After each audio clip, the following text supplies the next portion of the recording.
girl. You met a girl while No. The girl. It's like we can communicate without speaking. Are you crying? I can't leave them behind. I will find a way to take care of you both. A lot of news to get to tonight, and it's good news. Take a look.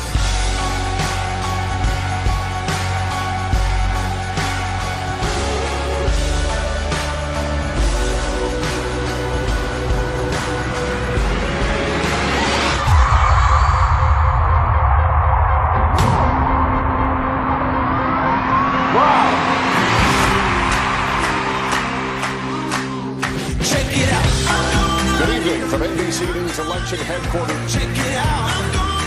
Thank you so much.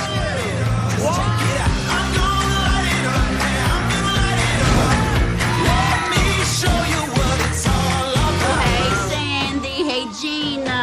Booyah! Let me show you what it's all about. Check it out.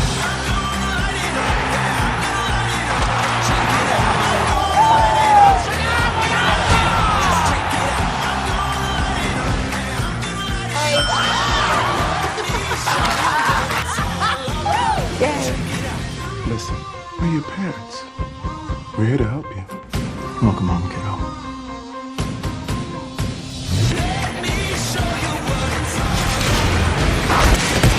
It's time to get to work.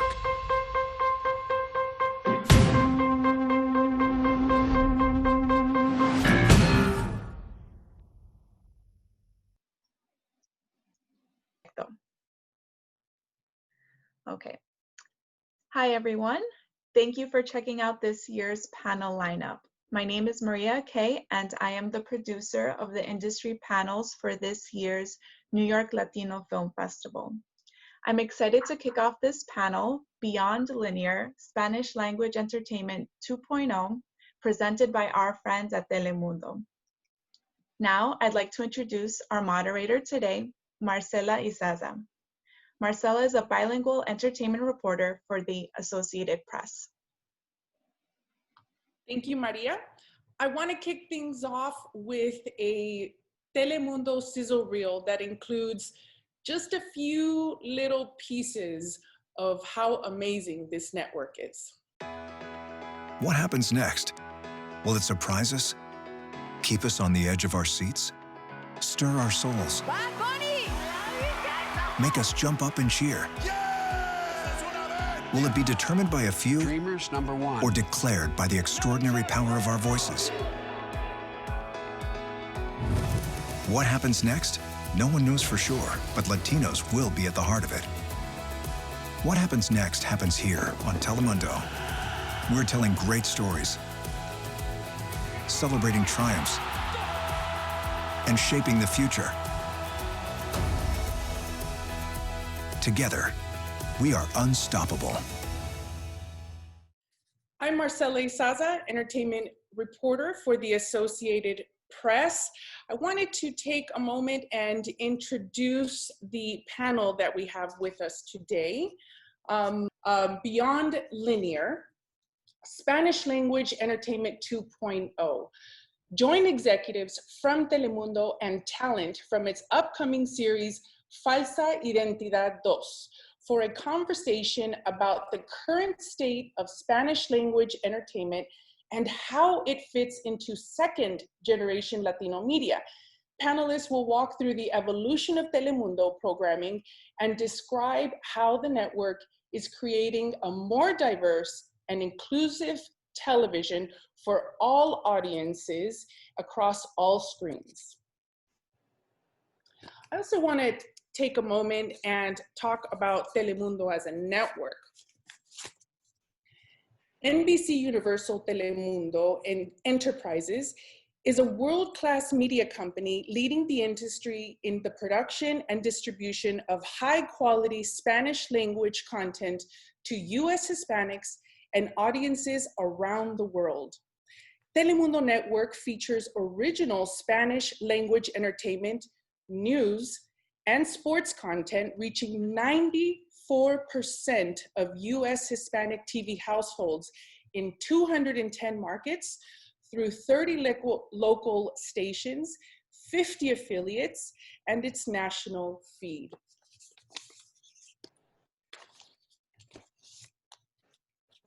I'm going to take a moment now to introduce these great panelists joining us today. First up, we have Romina Rosado. She is the Senior Vice President, Entertainment and Content for NBC Universal Telemundo Enterprises. Romina leads the omnichannel content strategies and oversees content for television and digital platforms for Telemundo Network.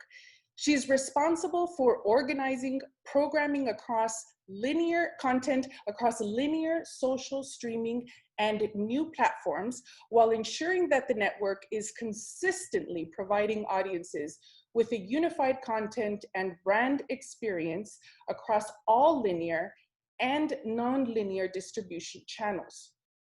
Before that, Rosado is experienced in creating content, building an audience, and driving monetization across linear and digital platforms. Most recently, she was the Senior Vice President of Digital Media at NBC Universal Telemundo Enterprises, and previously, she was Senior Vice President of Global Content at NBC Universal E, where she oversaw all content, news gathering, audience development, and product for the company's news division. Joining us as well for the talent, we have Sonia Smith. Sonia Smith was born in Philadelphia, Pennsylvania, here in the US, but was raised in Venezuela. She's an actress known for playing Fernanda Virueta in Falsa Identidad, Mi Familia Perfecta, Marido en Alquiler, and Donde Está Elisa, along with many, many others. We also have joining us today, Eduardo Yanez. Eduardo Yanez is a well-known Mexican actor. He has co-starred in several American films and shows. He was most recently playing the role of Antonio Alcalá on La Reina del Sur, and now plays Mateo Corona on Falsa Identidad. And one more, we have Pepe Gámez. Born in Mante, Tamaulipas, Mexico, Pepe Gámez left his home at 17 to follow his passion for the performing arts. He headed for the bright lights and opportunities of Mexico City in search of becoming an actor. He's known for playing Elias Cardona on Dueños del Paradiso, his appearance on Decisiones, and now plays David on Falsa Identidad.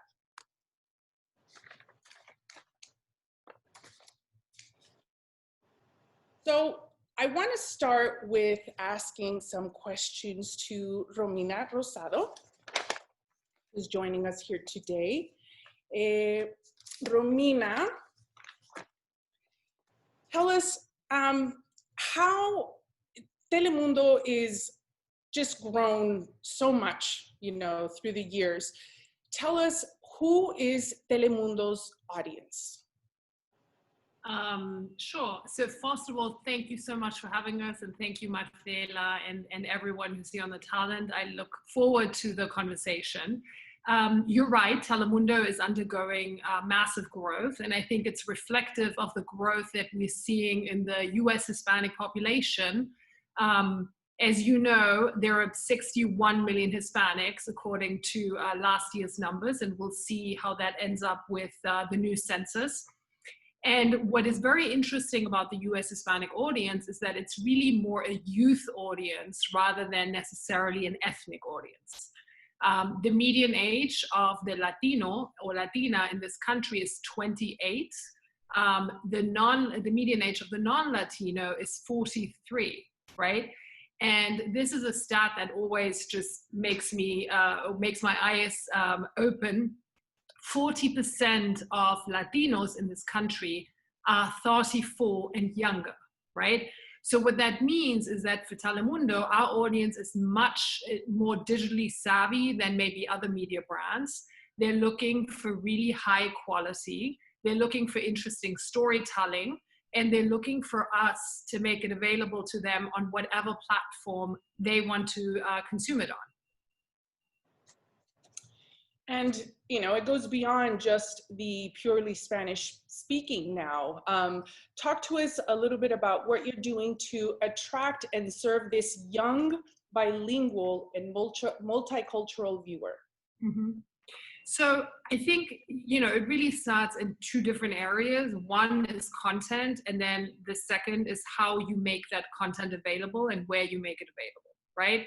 And content is, as I'm sure, you know, the three other members of this panel would agree with, is the most important thing. If you don't have good content, you really don't have anything, right? So the most important job is of the wonderful actors and writers and producers in our studio in creating content that is relevant to our audience, right? And I think what we're seeing is that there is a rediscovering of cultural identity that is happening in this country. We have at Telemundo, we call them the 200%ers. They're 100% American, but they're also 100% Mexican or Venezuelan or whatever their country of origin is, right? And they're very proud of their heritage, and they dip back and forth between watching English language programming fast, but then they also want to see content that represents them, right? And that shows the diversity of the Latino culture.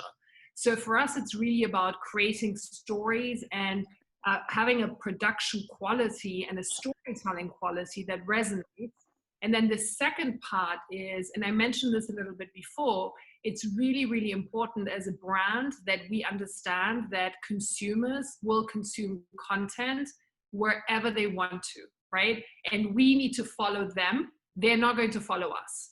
So, and again, given that a lot of our audience is very young, we need to make sure that we're on this. We need to make sure that we make our programming available on, of course, broadcast television for that communal family co-viewing that, you know, Falsa Identidad, for example, I know tons of people who are looking forward to watching it together in front of the screen. But then we also need to make it available for catch-up viewing, for binging, on streaming, on other platforms, right? And that's really the strategy that we at Telemundo are pursuing to ensure that we reach everyone with our programming. You mentioned that your audience consumes content across multiple platforms. How are you curating content for the Telemundo platforms, but also third parties? Tell us a little bit about those initiatives. Yeah, so I think I would say it's you can divide it into snacking, streaming, and then new platforms, right? Snacking is really all of the work that we're doing on social media to bring people into a content ecosystem. Again, if you think about the median age of a US Hispanic is 28, the reality is their first point of entry into the Telemundo universe is probably not going to be linear television, right? It might be social media, it might be Snapchat, it might be Instagram, it might be you know, any other platform that they use. So for us, it's important that the content that we create, whether it's scripted or unscripted, news, sports, or lifestyle, that we make it available in snackable bits to bring people into our content ecosystem, right? And an example of that is we just launched a show a couple of weeks ago on Snapchat called Politique, and it's in English, and it's really targeted at Snapchat's very, very young audience to educate them on voter registration and absentee ballots and how to participate in the democratic process in the US, right? And that obviously is produced by Noticias Telemundo, and hopefully some of those people will check out more of our content, but we're making it available to them in a snackable way, right? And then the second area is streaming. Falsa Identidad season 1, for example, right now, you can watch it on the Telemundo app, right? So if you have not watched the first season, you can catch up before the second season starts right now on our own streaming platform. We're also part of Peacock, which we're obviously very excited by. Peacock is, for those of you who don't know, NBC Universal's streaming service, which launched on July 15th. And because NBC Universal understands the importance of the Hispanic audience, more than 3,000 hours of the content that is currently on Peacock is actually Telemundo, right? It's both library shows, it's new content, it's some news, it's some sports, right? Because they understand that, again, looking at the demographics, there are going to be more and more people who are looking for that kind of content on streaming platforms. And then the last area that we're looking at is new platforms. We are always looking at what are the new things that are happening, what are the new platforms that are emerging. One of them this year was obviously Quibi, founded by Jeffrey Katzenbach and Meg Whitman. It's short form content. Every show is 6 minutes or less. They launched in April, unfortunately in the middle of the pandemic. Telemundo is the only Spanish language brand that has 3 shows on Quibi.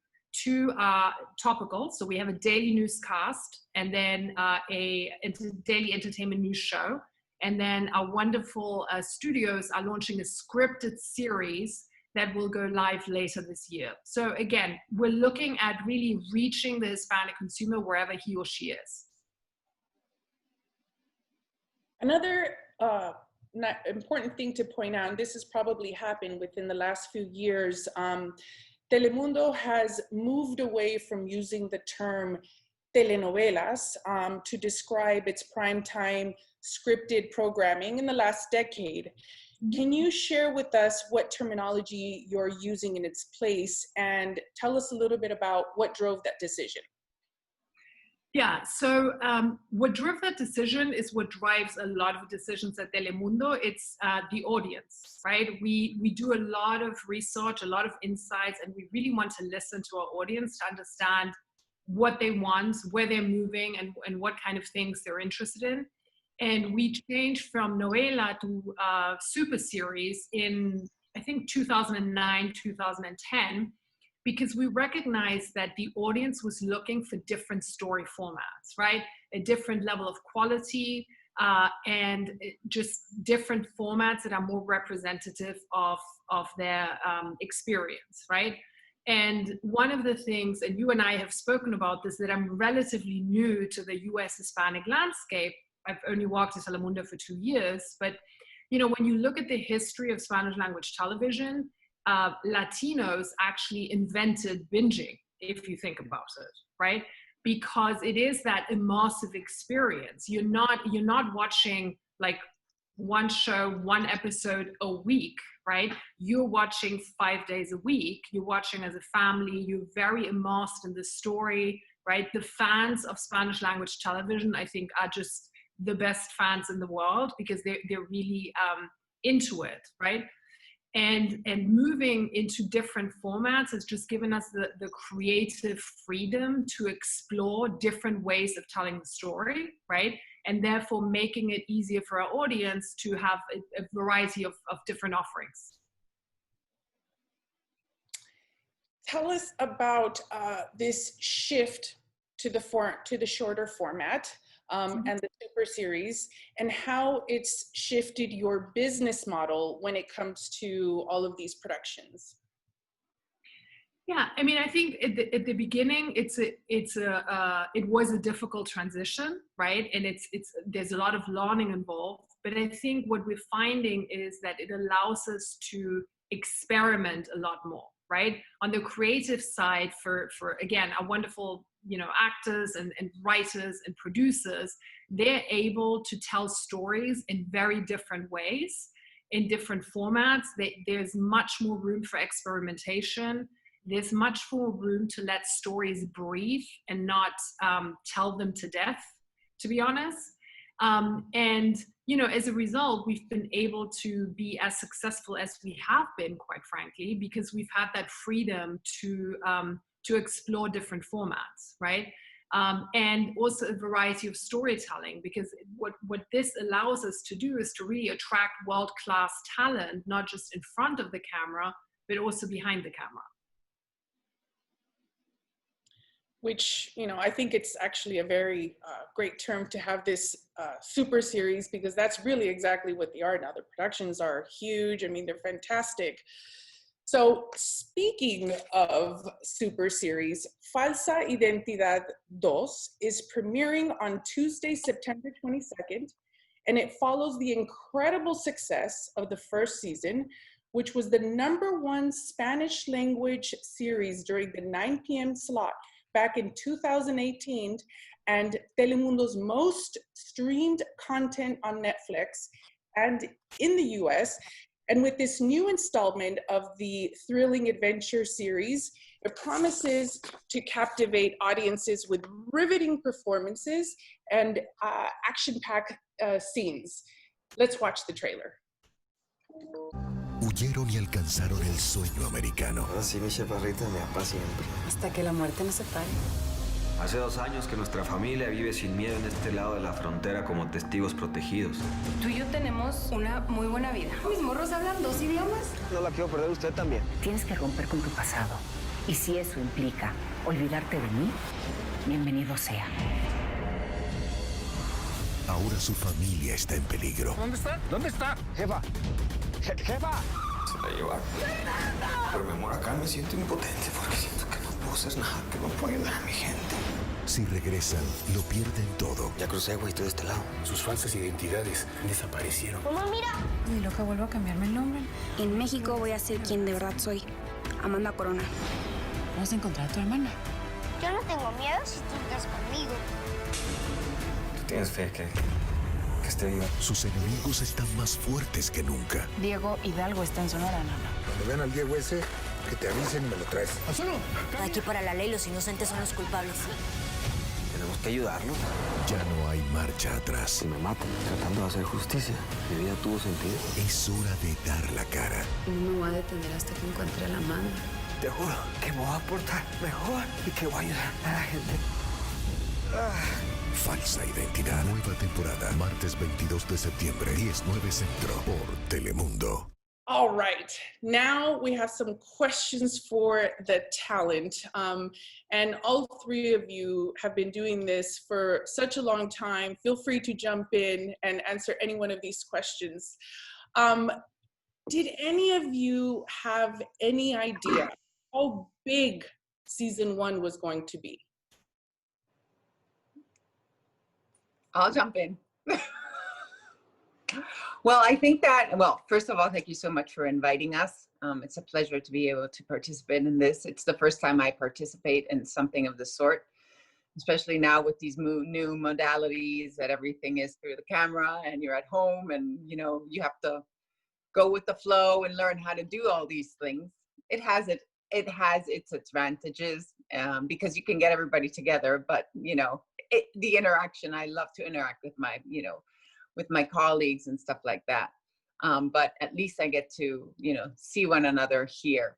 Also answering your question, I think that every time that one does a project, you're always doing it with, you know, the best idea in mind, meaning that you put all your energy and all your effort and doing the best job you can to be able, you know, hopefully the audience will, you know, receive with the same energy and with the same enthusiasm as we as actors and as a production we put into each time, you know, we do something. So you go out there with this expectativa, right? You're waiting to see what happens. You're waiting to see what people, how they're going to react. And it's always wonderful to see, you know, that something that you worked on so hard actually brought fruit, you know. You're always expecting the best, not knowing if it's going to be the worst, but, you know, putting it out there. And in this case, I think it was awesome. Thank you, Sonia. You, as I said earlier, actually, you've all been in the business for a very long time.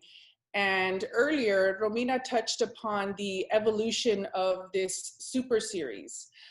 Over your career, how has your experience on set changed? What was it like 10 years ago versus filming a production like Falsa Identidad 2 today? Well, about that, I mean, I've been acting for 15 years, 15, sorry, 15 years.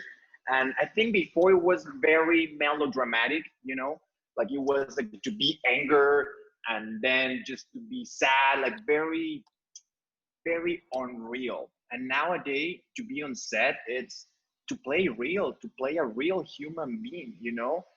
Actually, the auditions, it's just try to be the more normal, real person you can be on set. It's amazing that you get to work and you have like all the tools, all the things you need to play the game and try to be as real as possible.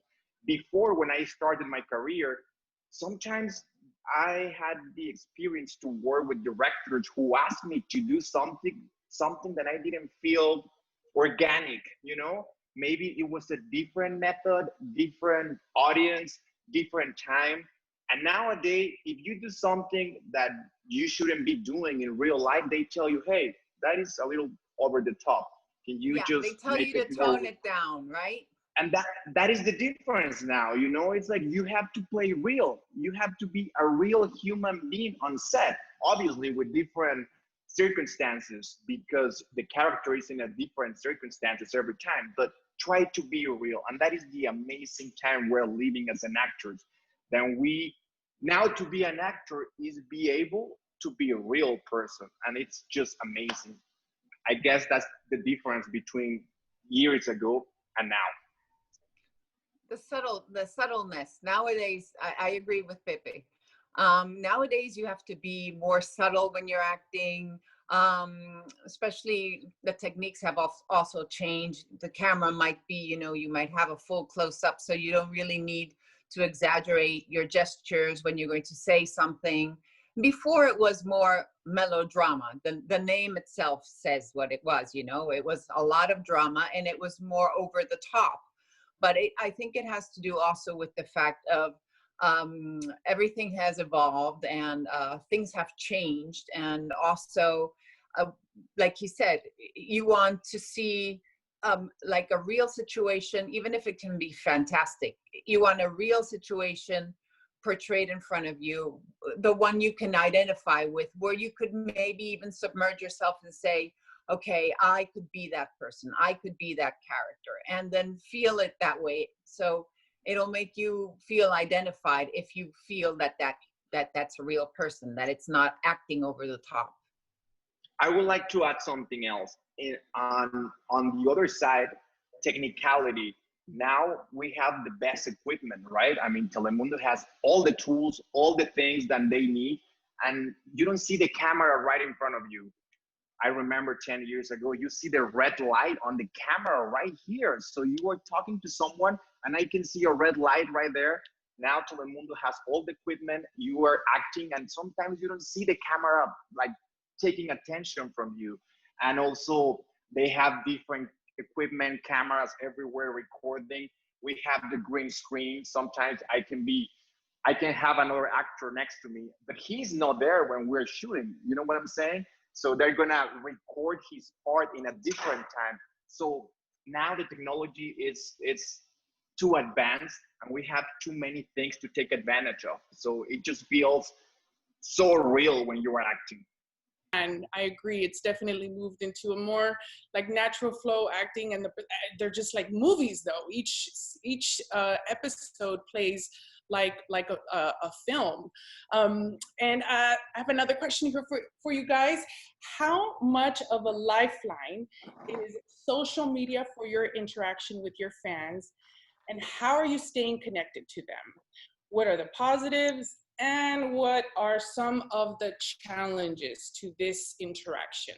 Well, for me, yeah, I actually dedicate at least 1 hour a day.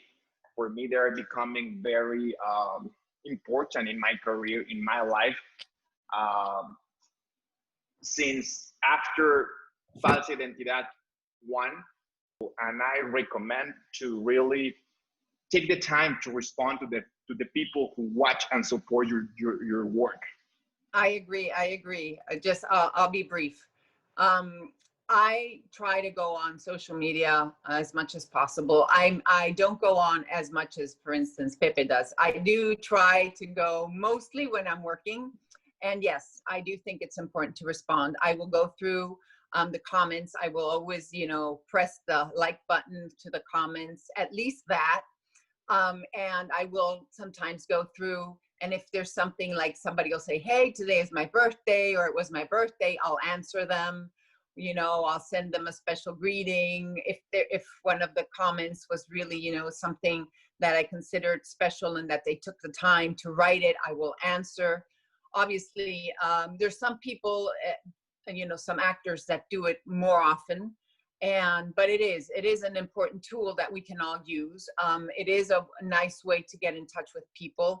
I think you always have to, employ it in the correct way, because we, in a way or another, we impact on the people that see us, our, what we think, how we behave, what our values are, all of those things. We can use this tool to be able to make a difference when we post something or when we have a shout out for one thing or another. So yes, but I always think it's important to use it very responsibly. So. Well, I'll have to put on my fan hat and thank you guys for responding and giving the likes on social media, because that really is a big deal for fans. They feel that connection. It's like a one-on-one experience, even if it is for those 2 seconds. For the last question for all of you guys, I want to open this question to all of you. What is it about season 2 that is going to captivate audiences? Falsa Identidad 2. If somebody's seen Falsa Identidad 1, can tell more or less where the story is going. And now we have new characters that are gonna trigger the story we've been telling to the next level. And talking about reality that Pepe was saying a few minutes ago, this is it. We have in Falsa Identidad 2 exposing what our society is living nowadays in terms of the dark side, no? Let's say the dark side, which is the huachicoleros, which is this contraband with people, la trata de blancas, prostitution, forced prostitution, and all these points that we're living right now. If I want to talk about reality, right, Pepe? Yeah. And we see it on the news, and we are short. We are really short showing this to the world, because the inside of this world is dark, very, very dark. So we dare to count on to tell this tale. I think the writer Perla put a lot of attention and time to document and search the real situation, because we're on the point. And in the other side, we have the fantasy. We have the love story, the endless love story with the villains. And one of the villains, and the difference with other villains, is that this villain is a psychopath. So I want to bring in now all the panelists. So Romina, I have some fun, quick questions for you first. Tell me. Don't be so intimate. Don't be so intimate, okay? What are you currently binge watching on TV? So this is going to sound very self-solving, but I had actually not watched Falsa Identidad season 1, so that's actually what I'm watching. For real, for real. I have proof. What episode are you watching now? What episode? Yes, what's going on? I'm on 3. This is my plan for the weekend. Okay. And Romina, tell me, what was the last book you read? The last book I read was Educated by Tara Westover, which is a book that I had for a while. I had not read it because it's the memoir of a woman who grew up in a Mormon sect in Idaho. and then with no education and no schooling. And then she decided to educate herself and went on to get a PhD from Cambridge. But it's beautiful and it's very universal.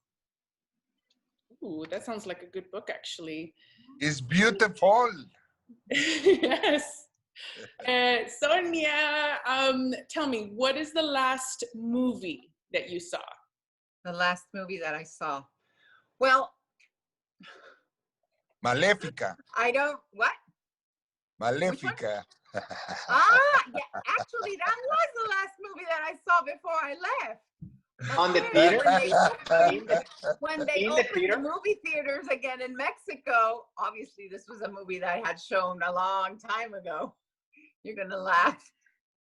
I went to see Sonic. Oh, it's so funny. It's great. Well, I mean, there wasn't a lot of variety. There were not a lot of options, you know, and I prefer to watch something that is funny and, you know, it has, you know, Jim Carrey in it and, you know, the acting I thought was awesome. It has a lot of, you know, obviously it's a children's movie in a way, not all, but in a way, you know, it suits a lot of different audiences, but I'd rather watch that than go and watch, you know, a horror story. I don't like watching those. I like thrillers and documentaries and that type of stuff, but yeah, that's what I watched. But thank you. That's true. Maleficent. I went to watch that one. I loved it. I really did. Some question, and one more question for you, Sonia. What was the last app that you opened on your phone? My bank app. Oh. That's the one I opened a little while ago. Yeah, you have to see how everything's going in there. That's a lie. Technically, it was Zoom to be connected with that is true. But that is true. But besides that, before that, I had to open Zoom twice, actually. Remember? Did you check your money on your phone when you were talking with us? Maybe that could be. No. Okay. But thank you, Pepe. You're right. Zoom was the last app that I opened. I'm just trying to be honest. What? Keeping me honest. I was just trying. That's a good thing. He's just saying. Eduardo, tell me, who has been your biggest influence? Ernesto Alonso. As an actor in my job, in terms of my career, Ernesto Alonso, my biggest influence. He taught me how this is, and that's it. The rest has been my life, my experience. Now, in terms of an actor model that I have, Danny Day-Lewis, to me, that's something that I'm always looking for. When I get a character, I read about him and the way he approaches his job and his characters. I like it, and I take it as a model. Yes. That's a great actor. Very great actor, absolutely. One more question for you, Eduardo. When you're in a green room, what is the one must-have item that you have to have in the green room with you? An item? Mm-hmm. Popcorn? Pepe, tell me, if you were a fictional character, who would you be and why? James Bond. James Bond. Just look at him. Just look at him right now. Look. Yes. Close. I think I'll go with Iron Man. I mean, yeah, I think it will be great just to put a suit on and be able to fly, have superpowers, help people, and, you know, just be able to put the suit on and be someone else. And then be a regular guy during the day and a superhero at night. Exactly. And then take the suit off and keep being someone. Just like Batman, yes. And be a real normal person after you take the suit off, you know, because Batman had that issue. They know, I mean, I don't know. I think Iron Man will be great because Batman doesn't fly. Yes, he right? flies. Of course he does. Maybe not Batman, as much. he Does. Maybe Batman, not as much. he Yeah, jumps maybe not as from much. No, building not to as much building. as Iron Man, but he does fly. You didn't watch the movie, Sonia. I Of remember. He course doesn't I fly. did. I watched it. Yes, I don't did. fly. I said he I don't doesn't fly. fly as much, but he flies too. I use my garnets. I use my think the question garnet. was for me. I picked But I don't Iron fly. Man. Sorry, guys. One last question for Pepe. Who are you going to be watching the premiere of Falsa Identidad Season 2 with? Well, unfortunately, I'm still in Mexico, and Falsa Identidad is going to air on the US on Telemundo. I'm excited to get back to my house in LA, and as soon as I get there, I'm going to use the Telemundo app. Like, I think if you are in Mexico, you are not able to watch the show if you are in Mexico. But let me tell you something that I experienced in the first season. Once the show airs in the US, I don't know how, you can see everything on social media. People from the US start uploading material on social media, and everybody else is watching small pieces, right? So I'm going to be watching in my house with my family the little pieces, and I can see also Telemundo account and Falsa Identidad. They give us a little previews all the time, 20 seconds, 25 seconds. So you can start getting an idea of what's going to be in the air that night. But I will have a lot of homework to do when I get back. I will use Telemundo app so I can start watching from the beginning, because I'm really excited this time. I know how powerful it was for everyone. I know everybody's been waiting for so long for this second season. So I'm going to be just reading comments, you know? You don't need to watch it. Actually, by reading comments, you can get a sense, an idea of if they're liking it, if they didn't like it, what they saw, why didn't. It's just unbelievable. But by myself, Watch on Telemundo. Watch it. I can.